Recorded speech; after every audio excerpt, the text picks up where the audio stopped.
Hey guys, it's Steve. Thank you for tuning into the podcast. I took quite a break there.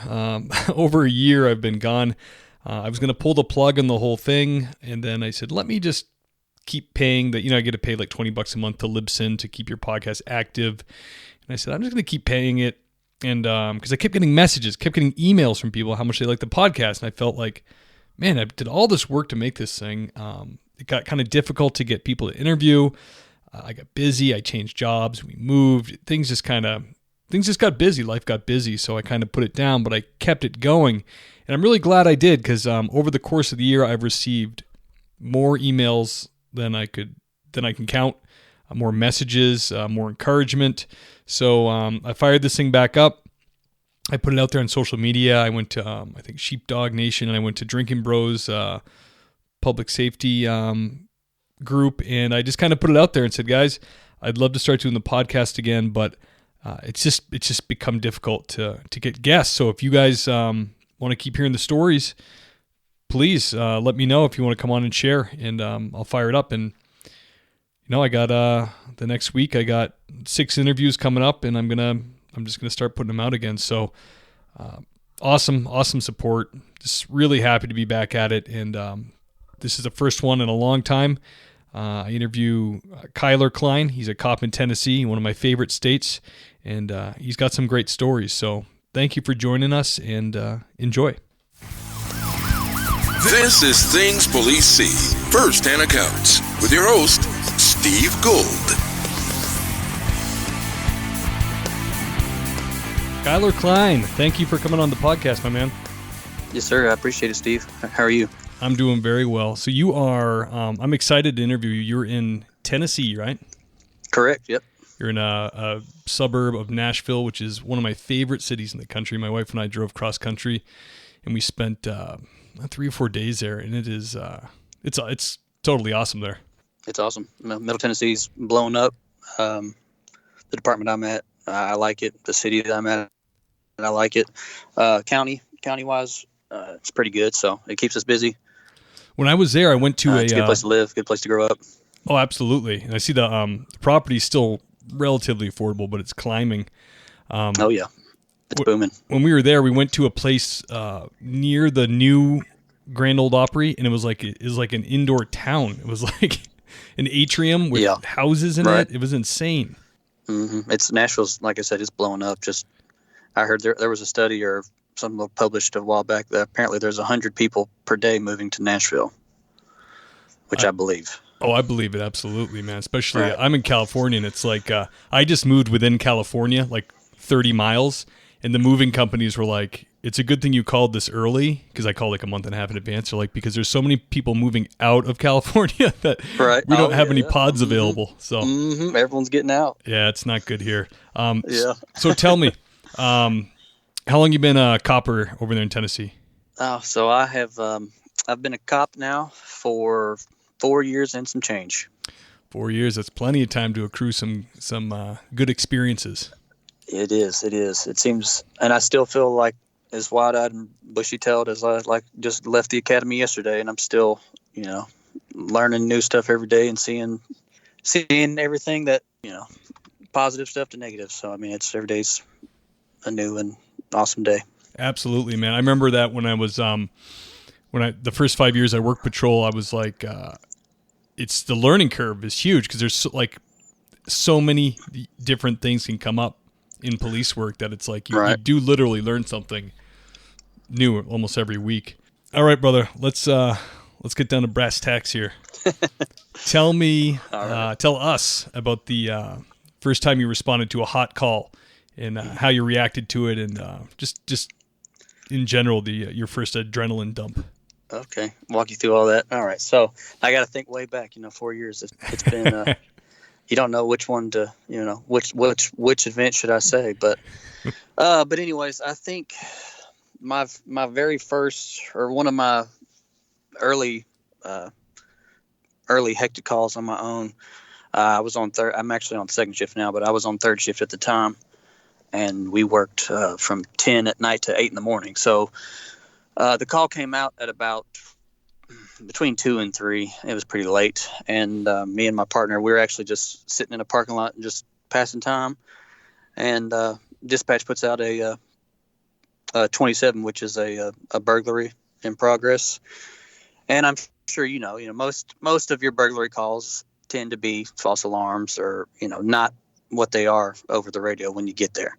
Right. So of course we do the typical response. We go license sirens initially, and dispatch gets on the radio again and says, "Just be advised, there's 3 suspects, black male, ski masks, all with handguns." So at this point we're like, "Oh crap, this is serious." So Yeah. that just made the pucker factor go up even more when it turns out to be legit with handguns involved. So we get closer to the address where we're going to, and actually the business, it's actually a warehouse that was being burglarized, surprisingly. And so we get there as we're approaching the building in our car. Still, we drive solo cars, so I'm by myself and my partner's behind me. And dispatch is putting out details, and they advised us that the suspects were in some kind of white minivan. So as I'm the lead car pulling up to the business, and sure enough, I see a white U-Haul van leaving the business at a high rate of speed with no headlights on. So, my first initial thing, well, hey, that's a clue. That probably is the van I'm looking for. Right. So I let dispatch know what I see, and I give them the tag, and it comes back. It's an Arizona tag rented out of from a U-Haul place. So I get behind it, and I'm like, hey, well, I'll light it up, and we'll see if this van is connected or wrong place, wrong time. So I get behind it, light them up. Sure enough, they take off. They don't pull over. So and surprisingly, we didn't really go that far. We probably went maybe a mile and a half. So we have our lights and our sirens on, and they're only going about 45 the entire way. And so we're following them. I'm the lead car in the pursuit. So we get to another cross street down the road, and they pull off to the side. And I guess the driver had, a moment of clarity, and he realized, oh, hey, this isn't for me. So he pulled over. And so at this point, we had, 5 or 6 of us on scene right there giving, commands for a felony stop. So we stop them. We're, everyone's heart rate's through the roof at this point, and we're calling them out. Yeah. The driver, he actually complies. We get him all the way back. We're cuffing the driver. At the same time, while we're cuffing the driver, we see that in the van there's 2 other people, because we weren't really sure how many people were in the van at first. Yeah, van so, is that's the worst. Right, and the van, it was like I said, the rented U-Haul van, so it had like the 2 big bay doors that open up, and then had the one sliding door on the side. And so they had the back 2 doors had the little windows you could still see through to the front of the cab. And so we can see some movement. And so we can see like it appears that maybe someone's trying to hop out. So we're giving them commands to stay in the car, show us your hands, things like that. So sure enough, they disobey our commands, and 2 males jump out and they take off running. So I prefer, if anytime there's a weapon involved, I always go for my patrol rifle. So I had my patrol rifle out, giving these guys commands. And as soon as they take off, I didn't have time to put my rifle up. So I'm running with my rifle, chasing this guy, telling, with all the other gear that we have on, telling them to, stop running, all that stuff. So we had one in custody. So lo and behold, we're chasing this guy. Me and my partner were on a beeline catching up with this guy.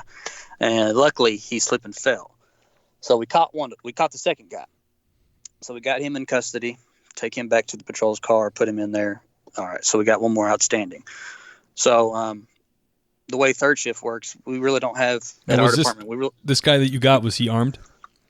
Actually, he was not armed, but later, after we had captured all 3 of them, they denied any type of firearm being used, but we did find a handgun probably like 100 yards back from where they had turned off the street they had came from. It's just a coincidence. It's not theirs. They threw.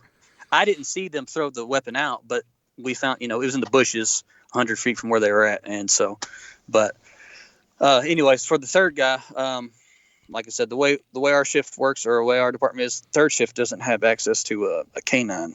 They canines go off duty at about 2:00.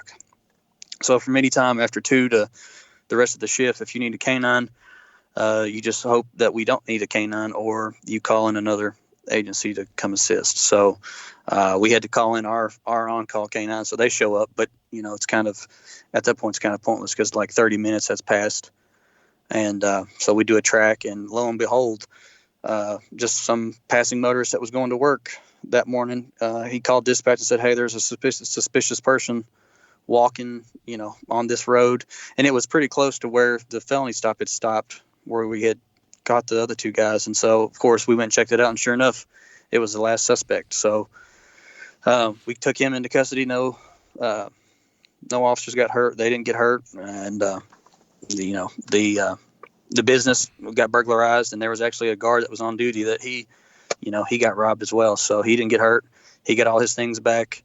It was a good win for the good guys. But like I said, I remember that just being the that was a pretty intense call, dealing with multiple people and weapons and a pursuit and a foot pursuit on top of that at night. Oh, hell yes. So especially at nighttime, you just can't see anybody's hands. Who knows right. what they could be pointing a gun at you from the shadows. That's crazy. Mm-hmm. Right. And so, it was, and the guys we were all chasing were pretty tall. I think the second suspect we caught was like 6 foot, like 160 pounds. So this guy could fly on foot. And so, just people that are going to be naturally faster than you, plus all the gear we have on, makes it tough as well to keep up. I don't think people understand what it's like to chase somebody with like modern police gear on, like 30 pounds around your waist. And then, like you said, you had a rifle. It is. I mean, after you chase someone, don't you feel like you need to take everything off and put it back on? Cause you're just like, it's like when you put an undershirt on and it gets twisted up cause it's too tight. Right. Like just everything is disheveled and screwed up and right. And then, and God forbid, you hope that your mic stays connected to your uniform and it don't fly off and it's flying. Because I've had that, you're chasing someone and the mic is flying around, you hitting you in the face. You're trying to grab the mic while you're trying to chase the suspect. And then, hopefully your cuffs don't fall out when you get to where you're going, or you don't slip, So there's all kinds of things that people don't account for that make it harder for us to do our job, but it still gets done. Yeah, it's messy. I was talking to a cop that was like a cop in the 70s, and he had one of those like pancake holsters, like a long, a long one on a swinging like deal, like really bizarre, not secure at all. He said he was in a pursuit, and his heel hit it, and then his gun like went up and was about to hit the back of the guy he was chasing. So then he's bumbling his gun trying to tackle the guy. So I guess doesn't matter when, there's always something. But I got to ask you, what were these guys stealing? So like I said, I mean, and well as I do, sometimes when people do some stuff, you wonder why in the hell did they do that? Because the risk was not worth the reward. But basically, one of the suspects, he was a temp worker for this company, and they recycled like metal from cell phones, like the batteries and just other like odd and end metal things that they could use to recycle for other products. And I get, like, of course they didn't give us anything to go off, so we're kind of assuming that since he used to work there, he knew the layout, and he thought maybe he could go in there and get some of these old recycled cell phones and turn around and sell them. But like that's just a guess. I still to this day don't know why they did what they did, but it definitely was not worth the reward was not worth the risk. Yeah, what a mistake! Yikes. I'm curious what you said you're pursuing, but only for a mile. What are the pursuit rules like there in your department? Is that we used to have to, if it reached 70 or something, 65, we just had to call it off. Is it same thing pretty much nationally? You guys do the same thing, Tennessee?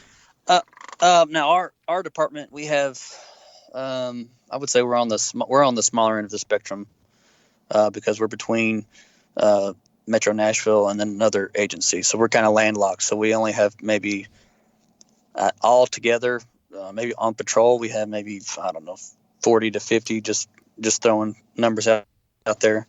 And so our pursuit policy, I would say, is actually a little more on the laxed end right at the moment. I know they're looking to tighten it up, but they'll let us chase for, assuming conditions are right, you have good weather or traffic's not there, and depending on the severity of the crime, obviously. But I've chased people all the way from tag lights all the way to aggravated assault or burglary. So Nice. it just depends if like third shift. A lot of pursuits we got in started off with just moving violations or a burnt tag light. We've chased people for burnt tag lights and caught them, and like I said, it's a very fluid situation, and depending on the conditions of the weather, the crime and the traffic on the road. Right. But I mean, like I said, it seems now more today that departments are going to more stricter policy, obviously for safety reasons for the public. So, but yeah, a lot of pursuits just, end in when I used to work, they ended with ending pursuit. The vehicle crashed. It's like, oh, they crashed after you ended. Weird. yeah, right. Oh yeah, I know. Yeah. And then sometimes we've had some folks I know, like the supervisor will say terminate it, or you self terminate it, and they'll say, oh, I'm self terminated here at such and such, but I'm gonna continue normal operations, but see if they crashed out further per se. Right. Do you have a strange or bizarre moment? Strange or bizarre moment. So, like I said, all these questions, you could just have hours and hours of strange stories. But hey, I'm sorry, let me interrupt you. I meant to ask you how this first hot call you went on. How long were you on the job when that came in? I think maybe at that point, maybe almost a year on the road by myself. Okay. So it's a year's a long time, but a year in police work, you still are, you're the dang minnow in the pond. Absolutely. All right. But anyways, back to my strange and bizarre. Now this one it's funny because you don't really come across it that often, but when you do, like, I'm sure you've found the things I'm about to describe, but they're funny because you don't come across them often. But anyways, we had one of our canine guys, he conducted a traffic stop for whatever reason, and we got consent to search from their vehicle. And so we hop them out. It's actually two male occupants, so we hop them out, get them back to the canine's car, and he had me go ahead and search the vehicle while he was doing his normal checks, speaking to both of them. And so we're going through the car, and our canine guy suspected that there might be some narcotics in the car. So sure enough, we go through and look, and of course we find what we suspected. So at that point, I think we had found, I don't know, it was a good lick of meth. I forget how much of it was, but it was a felony amount. So did they have it hidden well? Because they allowed the search, right? They allowed the consent for the search, but it wasn't hidden well. They had a lot of, I think the tactic they were trying to use was if our car is so dirty, maybe if we get pulled over, they'll just realize that, hey, there's a lot of stuff that they have to go through, so maybe they won't go through all of our stuff and find what we've got hidden on the bottom, in the bottom bag underneath 5 or 6 bags and clutter and paper and all that stuff. So gotcha. Take a little gamble. Yeah. So but lo and behold, we found the stuff. So he said that they were under arrest. So at that point, we were going to inventory the vehicle because it was going to need to be towed. And so me and another officer are going through the car, and we keep finding like sex toys and things like that. So we're going through all these bags, and we're finding like dildos and penis pumps and just out of the world things that you don't see on a regular basis. And grown men are, we're all like chuckling like we're 12-year-old boys, like, oh, look, like, oh, of course, you know what I'm saying, like, yeah. See something like that, like, oh my gosh, I can't. And it was funny because, like I said, you don't run across that stuff, and it's kind of private, and it's just something weird that you would think to find in someone's car, but lo and behold, here it is right here and staring at you in the face. So that's probably been one of the funnier things that I've experienced, or I guess strange or bizarre. Yeah. Another, now I don't know if you would consider this story strange or bizarre, but it is kind of coincidental. I had another call while I was on third shift. I was actually getting gas. We had just left briefing, and I was getting gas at the Speedway. And so I'm pulling into the pumps, I do my thing, get my gas, and I'm getting ready to leave. And as I'm about to pull off, I hear some kind of commotion, like a woman or a man arguing. And then I hear like a glass bottle break. And then, so, of course, obviously I drive around the pump to see what it was. And I see a broken beer bottle on the ground, and I see the car that was at that pump pulling off. So I let dispatch know what happened. And I said, hey, I'll do an investigative stop to determine what the issue is. And so this was at about 10 o'clock at night. And so, of course, I stopped the car and I make contact with it's a male and a female, and they were boyfriend, girlfriend, and they were in some kind of argument. It's some kind of argument, and that's why the beer bottle was broken. But they left and, didn't pick it up to bother to pick it up. Knocked his road soda out of the sand. That's unforgivable. Get rid of her. Yeah, knocked his beer out. So,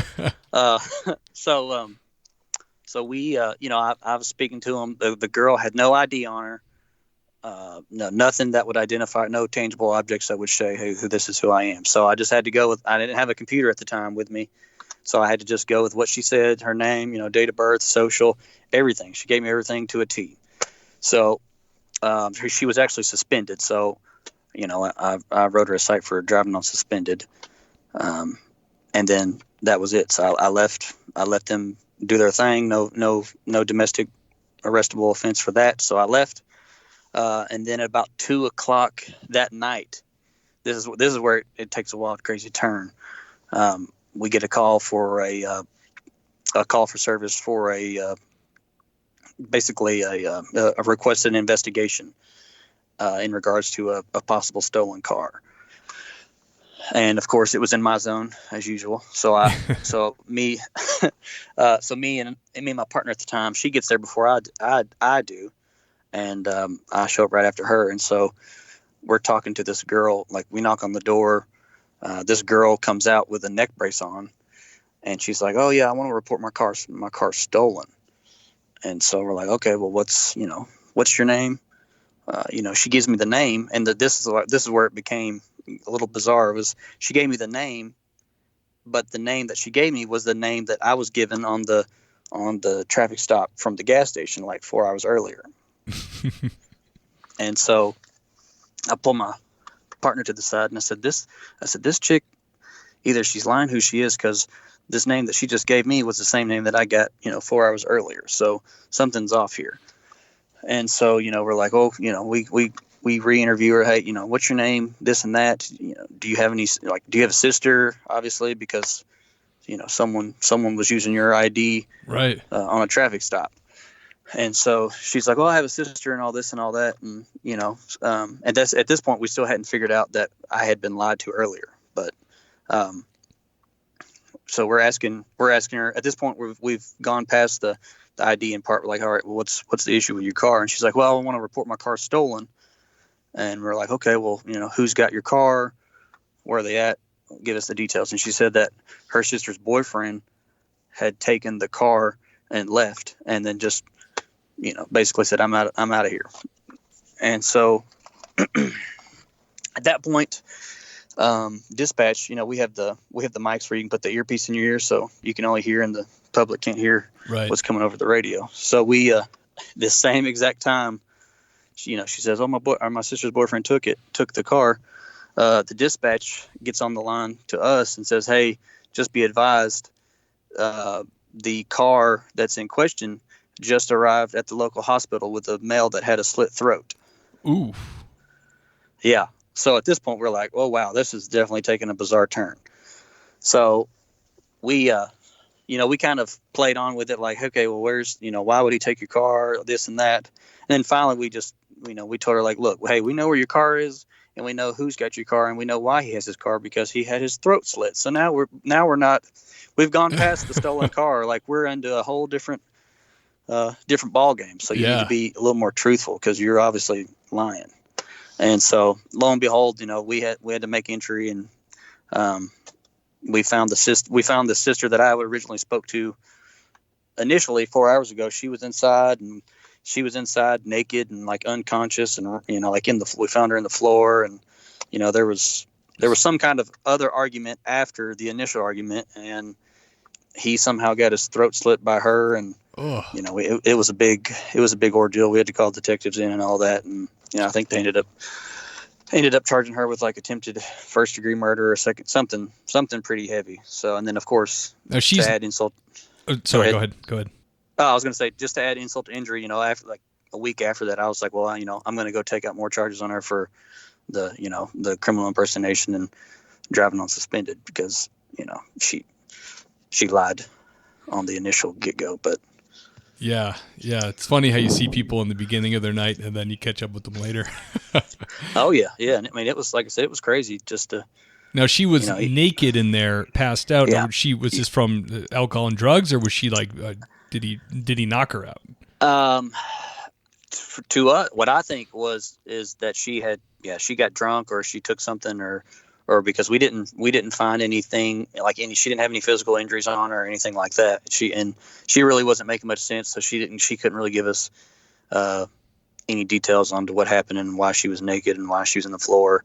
And I believe later on she had to be interviewed after the fact because she was just so inebriated on scene at that time. Was she a big woman? She was a bit hefty, yeah, because I remember we had to help carry her out from the bedroom to the living room, and she was naked, which adds a whole nother like gross factor to it, because you got I got to help pick this naked person up and move them. So, which you don't ever, and make sure you got your gloves with you. Yeah, absolutely. So, and that, like I said, I thought that was a pretty bizarre coincidental story for that. I'm trying to. Did she get him? How bad did she get him on the throat? Was it like a nick, or did she get him like half? Apparently she got him pretty good, but not well enough to like cause permanent damage.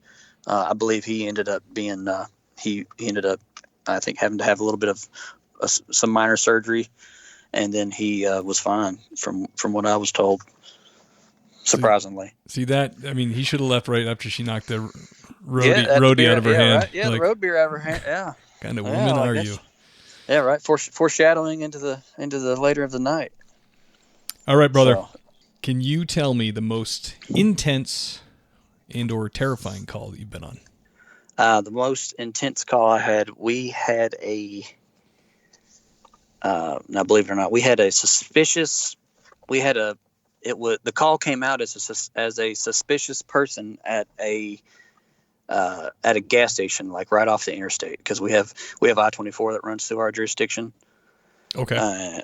And so the call came out as an Uber driver had called 911 to report that a passenger that he had just dropped off at the gas station was threatening him with a hammer.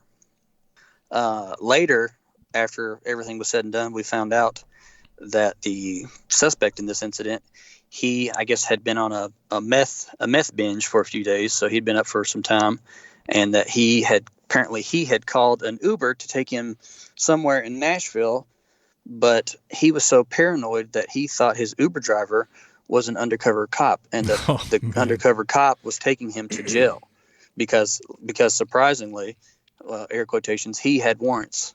So the Uber driver, unluckily or unfortunately for me, got off at the last exit before they entered Davison County. So the last exit before you get to Metro Nashville is in Rutherford County.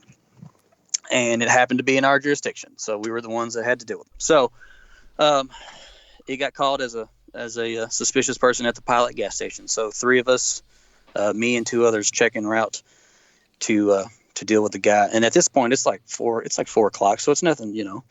It's not a crazy time of the day to think that maybe this is a suspicious person. So, we get there, me and my 2 other partners get there, and they got there before I did. So I was the last patrol officer to arrive on scene. And there was probably like a 2 or 3 minute delay from when they got on scene to when I showed up and partook in the incident. And so they parked at the front. This is like a truck stop gas station, so they have like a big trucking parking area for all the trucks out at the back end. And so I told him, hey, if you go to the front, I'll go to the back. So for whatever reason, if this guy tries to run or if it becomes something serious, then we got him trapped on the inside. So I get out. I'm walking up to the building. So I walk inside, and the manager is standing right there at their register. And so I look at her, and she doesn't say a word. She just looks right at me, and she's pointing at a guy that's standing right in front of her, who is drinking a dang like a red apple ale or some kind of alcoholic beverage, like a pop top, like a 24-ounce pop top. Right. And he's drinking it in the store. Nice. And we didn't get many descriptors of what this guy looked like, except that he was armed with a hammer and he was white. So, I go inside and there's a ton of white people inside. So I'm like, let's. Everybody on the floor. Yeah. So I go inside and the manager's pointing at this guy. And so I look at him and he looks at me and I look at her. And so the guy, which later was a suspect, he's looking at both the manager and me, but he's just standing there drinking. He's being cool. And so I asked the manager, I said, I look at the guy, I said, is this the guy that we're here for, or where's the person I need to talk to? And she's like, well, I don't know if this is the guy that you're looking for, but this guy needs to be dealt with because he's drinking beer inside. And I've told him he needs to not do that. And he hasn't even paid for it. You can't do that in Tennessee? I guess nope, not in Tennessee still. So you're gonna have to keep it inside. But so I'm like, okay, well maybe this is the guy. I'll just go talk to this guy, see what entails, what happens. So sure enough, as he sees the conversation between me and the manager subside, I then refocus my attention back to him to talk to him. So he sees that I'm done speaking with her. So he attempts to, hey, I'm gonna try to just casually slide out the front and I'll just walk off. So he starts to walk away, and I'm like, hey sir, I need to talk to you. Stop. Police. Obviously I'm in full uniform, so he knew who was trying to talk to him. So right. So he just continued to walk to the front and drinking that beer. So he's walking, and I'm like, again, police, you need to stop. So it still didn't stop. So this time I started to kind of, speed walk towards him, and then so I'm like maybe a foot away from him. I'm like, you need to stop, and I grab him. My left arm with his left arm, and he's drinking his beer in his right arm. So as I go to grab him, he decides to try to run past back where I came in. So he tries to run past me, and as he runs past me, I grab him. I'm able to get a better grab on him, and so I throw him to the ground, or I escort him to the ground. Guide and direct him to the ground. Yeah. And so we basically just both fall on the ground, and he wasn't. I'm about 5. I'm 5'10", about, I fluctuate between 200 and 205 pounds. So I'm a decent sized guy, and I was a lot bigger than this guy. He was probably like 5'7", maybe 5'8", 5'6", like 100, like $150, $160, something like that. So I had the size advantage. So we fall to the ground, and it just worked out in his favor that when we fell, that he had fell on top of me. So he had me like in half. I don't know if you're familiar with jiu-jitsu terms, but he had me in half guard. And I don't know, what is half guard? Is that like a half Nelson or something? So let's say if you're on the ground and I'm sitting on your chest with one leg on each side of your body, that would be like full guard. If I have one leg basically between your legs and one leg on the other side, trapping one of your legs, that's like half guard. Okay. Or half mount, or whatever you could call it. He would be mounting me, but I would have him in half guard. So he's on top of me, basically mounting me in half mount. And so at this point, he had no hammer. But as soon as we fell and he was on top of me, I thought, hey, I'll trap with my left leg. I'll trap his right foot so he can't stand up, because he kept trying to posture up. Right. And so I figured I'll just grab him in a bear hug type squeeze, and I'll just hold him. I'll just put him in a clinch hold so he can't get some space out, because at this point, we're rolling around and we're fighting. He pulls a hammer out. Oof. Out of his he had like a thick jacket on it. The jacket didn't match the temperature for the day, so I'm he sure had a big he like probably thick wool smelled really jacket. good too. Oh yeah, and he's like, he's kind of like he was an animal. Like he's growling and like just spitting and just, he was just going berserk. And so, like I said, he's trying to posture up, and this time he pulls his hammer out, and he has it in his right hand. And as he pulls it out, I look and I can see it's right next to my face, but he doesn't have enough, strength to sit up to like swing it, because I had control of his arm a little bit, so he was kind of like flailing his arm with the hammer, but he couldn't really get a good hit with it because he was trying to hit me with it while we're rolling. What kind of hammer? Is like a traditional like contractor's hammer? Yeah, just like a just a 2-claw hammer, just the normal contractor hammer. Okay. So we're sitting there rolling around, and I see the hammer, and we're right next to the register, and so thankfully, like I'm surprised that this still happens. Just a good Samaritan, a truck driver, he was standing right there watching it all happen. He looks down and he saw that he had a hammer, and he yelled at me. He's like, he's got a hammer. And then so I yelled back at the truck driver. I was like, well, if he's got a hammer, grab it. Like, don't stand there. Help me. Hey, he's hitting you with the hammer. This guy. Yeah. So I didn't want to let go of the guy because I just wanted to keep him as close as I could to my body, just so he couldn't get a good whack with that hammer. Yeah. So at the same time, I'm still wondering where the hell is where are my partners at? Like, yeah. I've been rolling on the ground for maybe 30 seconds, but it seemed a lot, it seems like a lifetime for 30 seconds. Oh, you get gassed quick.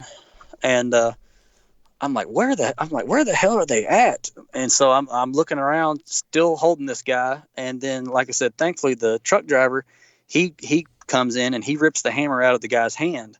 So at this point, I felt a little more, I felt better about the situation, that, hey, at least he doesn't have a hammer now. Now we can just go one-on-one, right? Hands.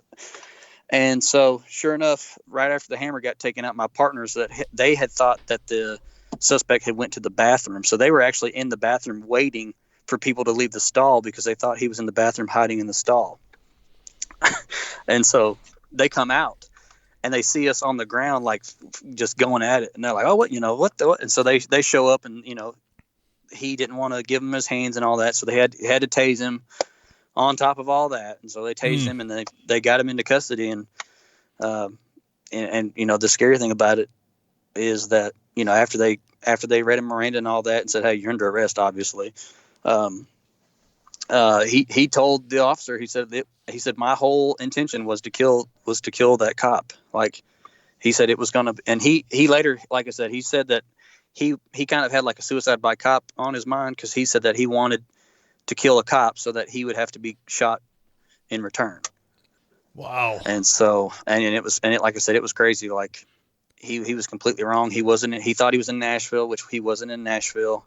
And he had 2 other warrants for like aggravated assault with a deadly weapon. So, this wasn't his first rodeo with not playing nice with weapons involved. And so it's pretty. He's lucky you didn't. He's lucky that you didn't kill him. You didn't have a chance. I mean, and people have said, like, you were totally justified in smoking him, but and on the flip side, I guess I was, but I honestly had never really, like, I never got it in my head. It never got to that point where I thought, I'm going to have to shoot him because I can't win. Right. So, but like I said, I do jiu-jitsu once or twice a week. I'm still a white belt, so I'm not out here bragging, but definitely jiu-jitsu. Hey, if you do it at all, you got me beat tenfold, my friend. Well, hey, this stuff's like tough. I said, I'm no badass on the jiu-jitsu mat, but I train weekly, and it helps. So if you don't do it, you need to start, because, like I said, it helped me in this situation specifically, because once I fell to the ground, I wasn't like, you have all these thoughts and emotions of panic going through your head, and I wasn't panicked. Yeah, you've been there before. Yeah, and people were like, "Well, were you scared?" And like, honestly, I mean, it was scary, but I'm sure you've been in situations where you don't have time to be scared. You don't have time to feel. You just react. You just do. And then, all that emotion of feeling and this and that can, happens after the situation's calmed down. So, I mean, like I said, it was crazy. That is crazy. That's a crazy call, man. That's that jiu-jitsu. That's a great point. they say most fights, 90% of fights end up on the ground, and that's jiu-jitsu is all about wrestling. So, Yeah. I mean, like you said, you're confident, you know how to move your body, you know how to use leverage, and you didn't panic, because some people, especially now, some because I used to do backgrounds for LAPD, and a lot of guys have never even been in a fight. You know, like they're even in academy, they're not fighting as much or like they used to. You know, so right. Oh yeah. You get the wrong guy who gets through academy, and he's not familiar with that, having his being pumped up and having to wrestle someone. He could overreact with use of force. You know. Yeah. Right. Oh yeah. Yeah. And like I said, it's if you don't do it, like I said, I learn something new every day when I go there. So I go for an hour and a half twice a week usually, and it's basically 3 hours of getting my butt whooped when I go. So I bet, man. I'd rather I always tell people, hey, I'd rather get my butt whipped in there than get my butt whooped out on the street. So let me ask you a question. My buddy back home does it, and he's two of my buddies actually do it.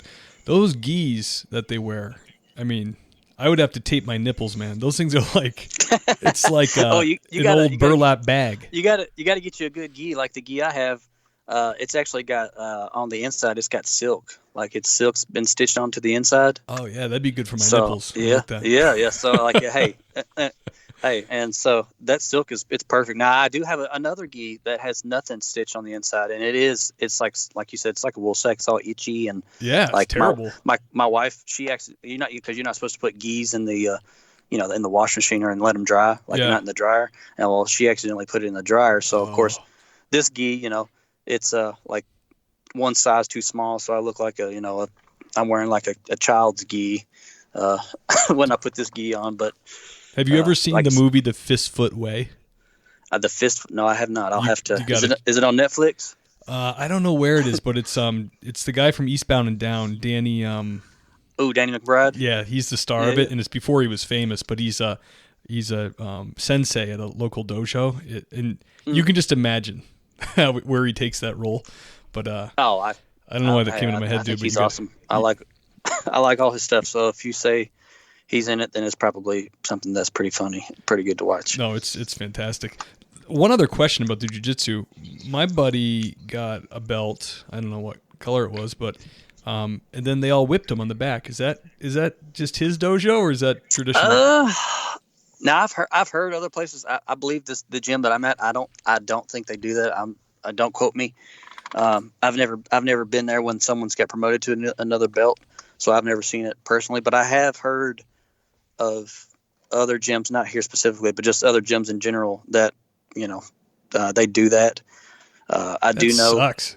Yeah, right. That makes you not want to like move up on your belt, like get your butt whipped. But I do know for the gym that I go to, I think what they do, part of the tradition or whatever, like if you get promoted, then you have to roll with everybody in the class for like a certain time, like 2 minutes or So if there's like 10 people in the class, you have to roll like 10 times straight for 2 minutes at a time, without a break per se, for example. Did you do wrestling before you did that, or did you just jump in? Nope. It was the whole reason I do jiu-jitsu is because I'm a police officer. So I mean, it's definitely smart to do. Right. I just can't to get past that. Like, I mean, it's really intimate. Like you're really on top of each other. Like, so is it kind of weird to break that? Like when you're new, kind of like, all right, this is kind of weird, but I'm going to do it. Yeah. It's definitely like the first time I went, it's definitely out of if you've never done it, it's definitely going to be out of your comfort zone. You're dealing with people that you've never dealt with or never spoke to. And, it's part of the, part of growing up. You got to do things that you're not comfortable with. But I mean, now it's like second nature, but at first it was, yeah, I mean, because we had it to was wrestle uncomfortable. Yeah, it's just weird. It's like we had to wrestle in high school, and it was like I remember thinking like when you get tired wrestling someone, you don't care about it. Their ass could be in your face, and like you're just struggling. Oh yeah, to make it through. Like you would grab anything, pull whatever you can do to, and then there's nothing more exhausting. I mean, it's definitely like my hat's off to you. It's definitely like a friggin' manly ass sport. I got two buddies back home that do. One of them actually competed for a while. He did fights and stuff. And yeah. holy cow. I don't do any competitions. I wouldn't mind maybe doing them maybe later, but I don't go enough to do that. I go probably maybe once or twice a week for, that's 3 hours to an hour and a half a week, which isn't enough in itself. But I'm like I said, like you said, I'm going. So hey, like I said, I've definitely learned from when I've been going, from when I've started to where I'm at now. I've definitely learned a lot of things that are helpful for everyday life and for police work. So I recommend it. Absolutely. All right, brother. You got time for a couple more? Oh yeah. Keep them coming. All right. Positive situation. Heartwarming, dare I say. Is there anything you can think of that was like a positive encounter with the community? Right. Positive. Now, specifically, there isn't one outcome that comes to my head, but I try to make it part of my routine when I'm on shift that, I try to change the perception of how people, the public, view the police. So, if I'm dealing with a child or some teenagers, I try to let them know, hey, look, not all, usually my first question is, usually they'll pop something off with something in the news about cops and all this and all that. Oh yeah. Yeah. I'll tell them, hey, look, well, that's your first problem because you're watching the news. Like, you don't need to be watching the news because obviously the news is going to have their own perspective of it, regardless of if it's factual or not. And so, like I said, I tell everybody when I'm at work, especially if I arrest you, I tell you straight up, look, hey, I know you're under arrest. I'm not here to be rude to you or belittle you. I'm a grown man, or, I'm an adult just like you. So if you don't give me any problems, I won't give you any problems. We'll make this, as polite and cordial and professional as it needs to be. And we go from there. But, with the kids, I like working with the kids just to show them, because, you got the media and, rap music and just all these other influences, video games and TV and music, all these influences that, sure, are depicting lifestyles of famous people, doing this or doing, like Tekashi 6ix9ine, doing all that stuff with guns and drugs and gangs. And, they make that seem like that's a lavish lifestyle, which, I'm sure some of that's out there for a few people, but that's not your everyday, that's not happening to everybody who's in a gang or who's, doing stuff they shouldn't be doing. So like I said, I just try to tell the kids, hey, I try to be a positive role model to y'all. Look, y'all can still do your thing, have fun with your friends, but, doing illegal things ain't the way to do it. We've all been young. We've all done mischievous things that, we knew we shouldn't be doing, but whatever. You got caught or you got away with it, regardless of what it is. But like I said, I just try to let them know, like, hey, I try to connect with them that just because I'm a police officer and I have a badge and a gun and a uniform doesn't mean that, my life perspective is any different than yours. Like, I'm going to treat you with respect. And, I hope that outside the uniform, you can be a role model to me and I can teach you something. You know what I'm saying? Like, absolutely. You're just a guy working in the community. To show them that, hey, I'm no different than you just because my skin's different or my lifestyle's different. Absolutely. So, yeah. Well, it's good you do that because it is. My dad always said that he was a police officer for 30 years, and when I became a cop, he was like, just in the booking room, you arrest someone, just treat them like a gentleman until it's time. Right. It's time not to, because you're going to see this person. You'll be grocery shopping with your kids, or you'll be somewhere in a vulnerable position, and who will walk up but this guy, Right. So just treat everybody with respect. So that's smart. All right, man. You got some advice for new officers, boots coming on the job now that you got those 4 years? Oh, since I'm such a salty veteran. Let's think. Shoot. Well, I would say my advice for people that aren't police officers at the moment, like maybe going through the process of it, my advice to you all is that you need to have a real come to Jesus talk with yourself. Hey, like, you're going to see things that no human should have to see. You're going to hear things that you shouldn't have to hear, and that stuff's going to change you.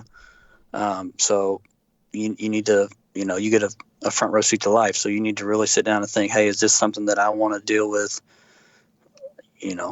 For a career, if I make a career out of it, or if I only do it for a year, you have to decide, is this what I want to do? Do I want to maybe go to work and possibly die for a stranger to help, save some wife from getting her butt kicked by her husband, but, get killed in the same time? Or, you on the flip side, you can be a positive role model to some kids or to some adolescents or even adults.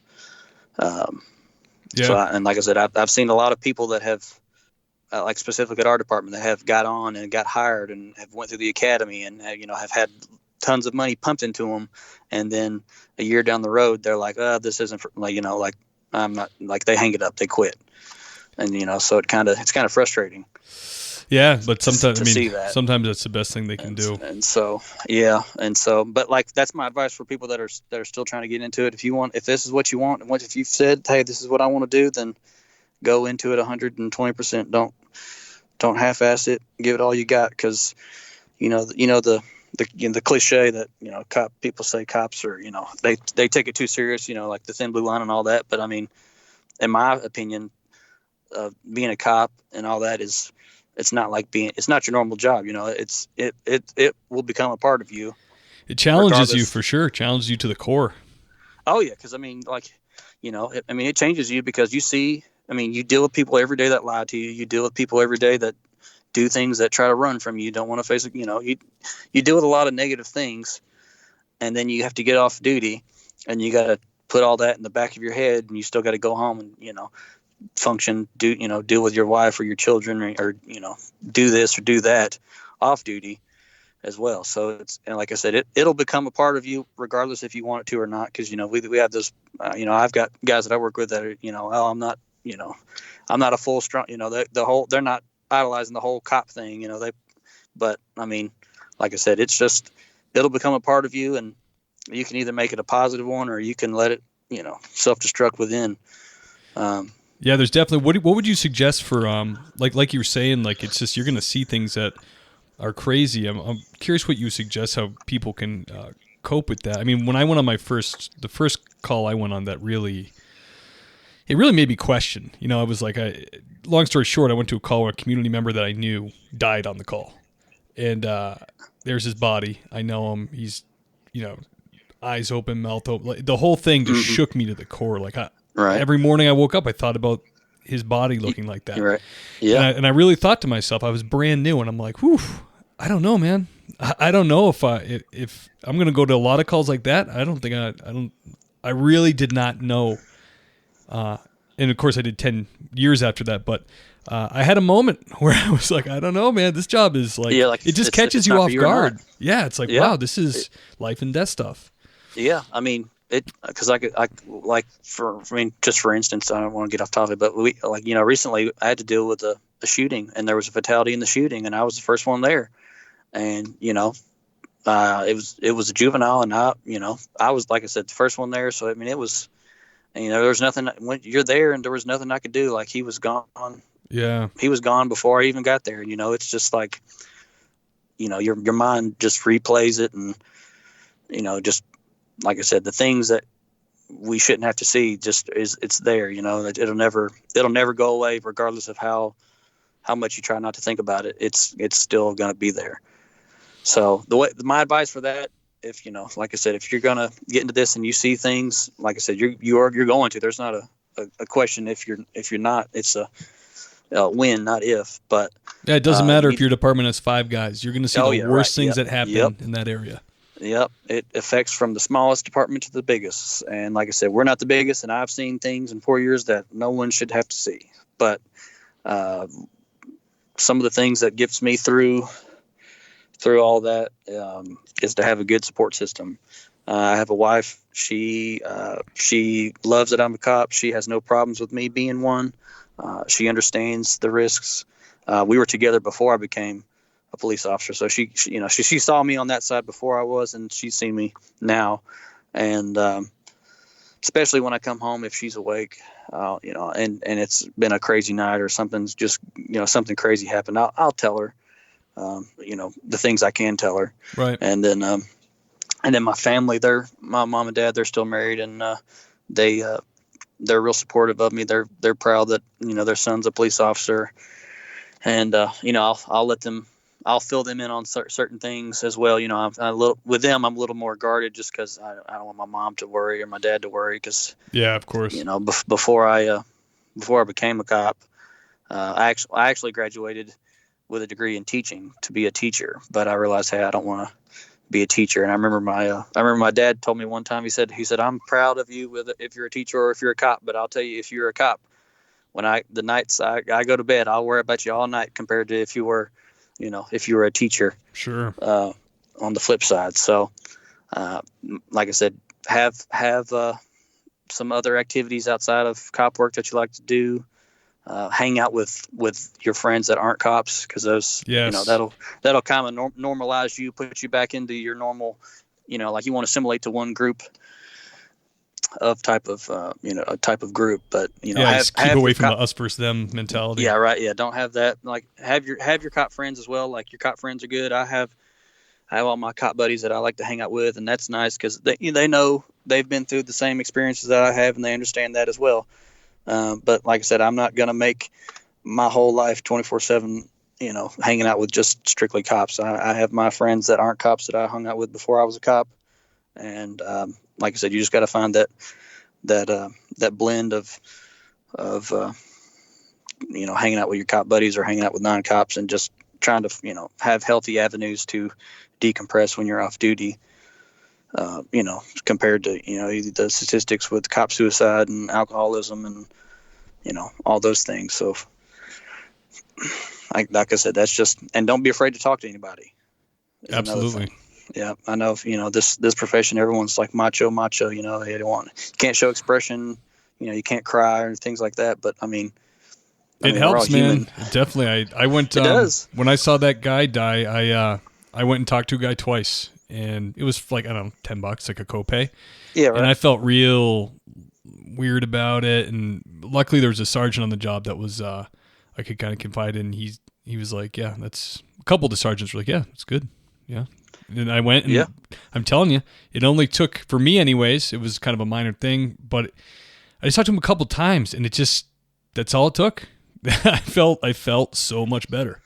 Right. And like I said, I 100% agree with you. If you need to talk to somebody, it doesn't mean you're weak. It doesn't mean you're a girly girl, whatever your right. Department or whoever calls you. I mean, if you are that way, it's because you're a good person. You have feelings. Like I said, when I had to do that shooting, there was a lot of things going on, but honestly, really the first reaction that I wanted to do once we got the scene secured, I wanted to go get in my car and just sit there and cry. I was by myself. I just stared at some, dead kid's face, who didn't even get to enjoy life. And, I have to sit here and do all these things to, put on a front that it doesn't affect me, but it's going to affect you no matter what, regardless if it's big or small. So, and like I said, I got through that. I talked to my wife and, my parents and everything about that. And I mean, to me, talking is just is the best outlet to, absolutely get your nerves, get everything out. Normalizes everything, just get it out there. I mean, we're, like I said, we're all humans and we have feelings, and if you're feeling something, doesn't mean that makes you, any lesser than you or me or him or her or whatever the case may be. Absolutely. So yeah, friends, family, don't get into the us versus them mentality. Keep yourself around childhood friends. That's all solid advice, my man. Right. Don't use alcohol as a coping thing either, as part of my, you know what I'm saying? Like, yeah, that's easy to do. And that goes back to the talking, because I've heard people say, when we were at the academy, guys was talking about, choir practice was quote for, when they got off shift, they'd go to the bar and pound as many beers as they can, So, I mean, and there's a time and place to do that, but I mean, if you're doing that to resolve some issue that you have from work or, something that's going on in your head, that's not a healthy not a healthy avenue to help whatever situation you got going on. Absolutely, man. Words of wisdom right there. Well, I don't know about words of wisdom, but Kyler, man, help. I'm so happy for you to come on the podcast, brother. Hey, I appreciate it. Like I said, I was ecstatic when I saw that you were needing some more people to interview, and I thought, hey, why not? Let's see if I can be lucky to be on the show. So, and here we are. So, like I said, I greatly appreciate it, and I'll continue to listen. I'm glad to have you, brother. Thank you. All right, no problem. Thanks. Take care. Bye-bye.